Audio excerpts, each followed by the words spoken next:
On a particularly cold Sunday morning, a group of us from Temple Beth drove to a tomato farm in Boynton Beach to perform the mitzvah of gleaning. Together, we picked hundreds of pounds of this beautiful vegetable. I know it is technically a fruit, that later was delivered to food pantries. So what is gleaning and how is it different from charity?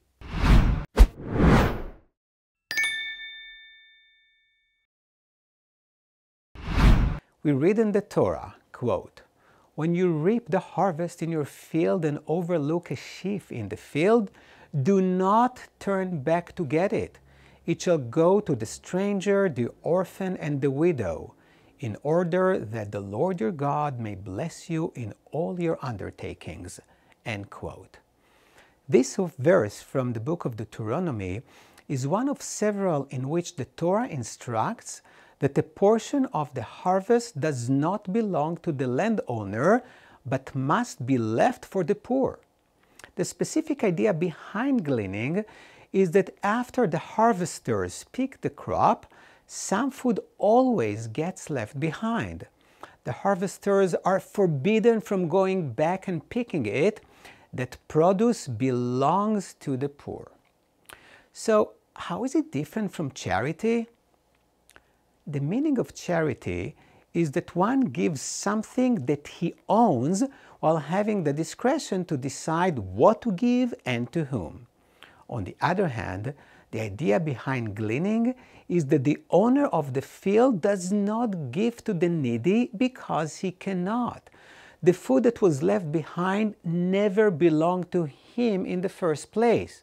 Rather, this food is a direct gift from God, and the landlord is commanded merely to refrain from interfering with God's allocation of the produce to the needy.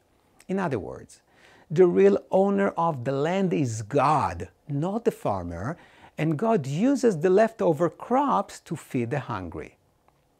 When the Mishnah discusses gleaning, it teaches us that the grapes that fall to the ground during the harvest belong to the poor, and goes as far as saying that, quote, "One who lays a basket underneath the vine while he reaps grapes is stealing from the poor," end quote. Gleaning is one of my favorite mitzvahs, partly because it is one of the rare cases in which an ancient biblical law is being practiced today by Jews and Christians alike the way the Torah describes it.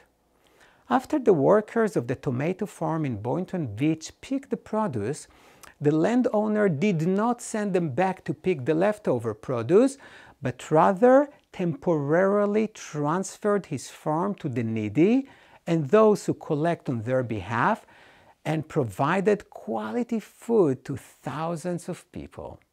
What a wonderful mitzvah. See you next week.